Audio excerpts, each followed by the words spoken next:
Salam əziz izləyicilər. Bu genişlənmə bakı haqqında daha bir videoda çəkməyə qərar verdim. Çünki mənə gələn sorğular ki var, suallar. Baxıram ki, istismarda olan bütün kombilərdə qış mövsümündə bu təzyiqlə bağlı problemlər olur. Narahat edir, təzyiq düşür, kombi sönür, belə hallar tez-tez olur. Və buna səbəb əksər hallarda əgər su axıtma filan yoxdursa, genişlənmə bakının düzgün işləməməsidir. Yəni, hava təzyiqinin orada sıfıra düşməsi nəticədə kombinin təzyiqi, su təzyiqi düşərək sönməsinə səbəb olur. Ona görə bu bakda nəyə bilmək lazımdır? Bax, göstərirəm. Bu çərçivənin içində yazılıb 1 plus minus 0,2 bar.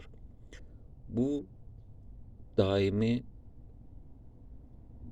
1 bar plus minusunun təzyiq altında olmasını göstərir ki, belə olmalıdır, norması budur.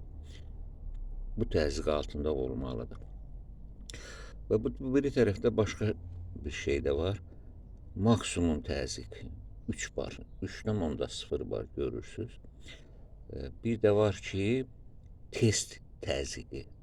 Yəni, bakın yararlılığını yoxlamaq üçün maksimum 4,3 bar təzyiq vurub gözləmək lazımdır ki, müşahidə eləmək lazımdır ki, onun germetikliyi pozulmuyub ki, o təzyiqi saxlayırmı? Bax, bu 3 rəqəm buna görə burada öz əksini tapıbdır.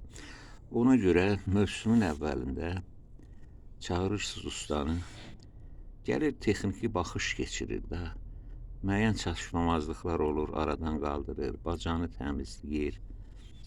Əgər nəmlənən boru birləşmələrində nəmlənmə varsa, onu aradan qaldırır, lazımdır, ara qatlarını dəyişir, mövsümə hazırlayır kombini. Bax, bunu eləsəz qışda əziyyət çəkməzsiniz. Deməli, hava təzyiqi vurulur, bax burada. Bu da adi avtomobil təkərlərində olan bir şeydir.